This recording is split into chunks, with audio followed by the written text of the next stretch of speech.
நாடாளுமன்ற தேர்தல்களம் மிகவும் சூடு பிடித்திருக்கு அப்படின்னு சொல்ல முடியும். திமுகல இருந்து எந்தெந்த தொகுதிகளை போட்டியிட போறாங்க, யார் வேட்பாளர்கள் அப்படின்னு எல்லாரும் எதிர்பார்த்துட்டு இருந்த நிலைமையில அதிமுகவோட வேட்பாளர் பட்டியல் இன்று வெளியாகி இருக்கு.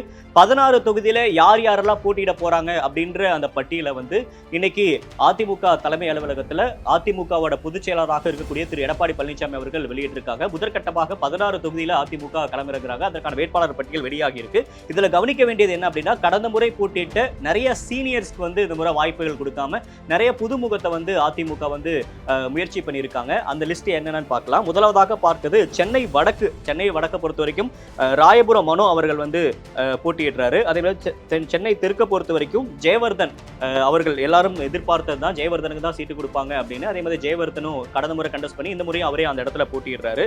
அடுத்து பார்க்குறப்ப காஞ்சிபுரம் தனி தொகுதி, அதுல ராஜசேகர் என்பவர் களமிறங்கி இருக்காங்க. அரக்கோணம் பொறுத்த வரைக்கும் ஏஎல் விஜயன் அவர்கள் இந்த இதுல கண்டஸ்ட் பண்ணியிருக்காரு. அடுத்து பார்க்குறப்ப கிருஷ்ணகிரியை பொறுத்த வரைக்கும் கடந்த முறை கேபி முனுசாமி அவர்கள் கண்டஸ்ட் பண்ணாங்க. அங்க காங்கிரஸ் விசஸ் ஏடிஎம்கே அப்படின்னு இருந்துச்சு. காங்கிரஸ் தரப்புல செல்லக்குமார் களமிறங்கி அந்த இடத்துல கேபி முனுசாமி தோத்து இருந்தாரு. இந்த நிலையில கிருஷ்ணகிரியை பொறுத்த வரைக்கும் ஜெயபிரகாஷ் கண்டஸ்ட் பண்றதா சொல்லியிருக்காங்க. அடுத்து ஆரணியை பொறுத்த வரைக்கும் ஜிவி கஜேந்திரன் அவர்கள் போட்டியிடுறதா அதிமுக அறிவிச்சிருக்காங்க. அதற்கடுத்து பார்க்குறப்ப விழுப்புரம் ஜே பாக்கியராஜ் அவர்கள் போட்டியிட போறாங்க அப்படின்ற மாதிரி தகவல் வெளிவந்திருக்கு.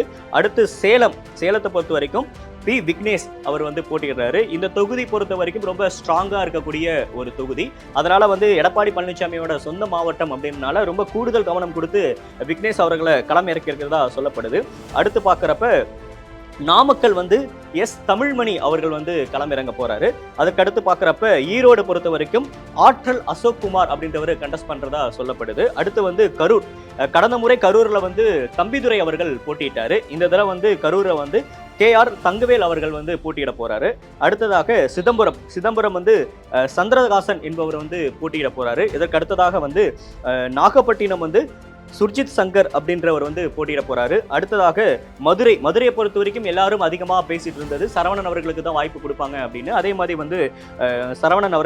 மருத்துவர் சரவணன் அவர்களுக்கு வாய்ப்புகள் கொடுக்கப்பட்டிருக்கு.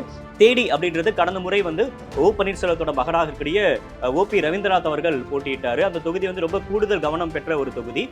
2019 நடந்த நாடாளுமன்ற தேர்தலில் திமுக எல்லா இடங்களையும் ஸ்வீப் செஞ்சாலும் தேனியை அவங்களால கைப்பற்ற முடியல. அதற்கான காரணம் அங்க ஓ பன்னீர்செல்வம் செல்வாக்கு அதிகமா இருக்கு அப்படின்னு கணிக்கப்பட்ட நிலையில இப்ப அவர் அதிமுகல இருந்து பிரிஞ்சனால மீண்டும் அங்க ஓபிஆரே களமிறங்குவாரா அப்படின்ற மாதிரி பேச்சுக்கள் அடிப்பட்ட நிலையில ஒரு ஸ்ட்ராங்கான கேண்டிடேட் நிறுத்தணும் அப்படின்னு எடப்பாடி பழனிசாமி தரப்பு முடிவு பண்ணியிருக்கனால நாராயணசாமி அப்படின்ற ஒருத்தர் நிறுத்தி இருக்காங்க. ராமநாதபுரம் பொறுத்த வரைக்கும் ஜெயபெருமாள் அப்படின்றவர் கண்டஸ்ட் பண்ணியிருக்காங்க.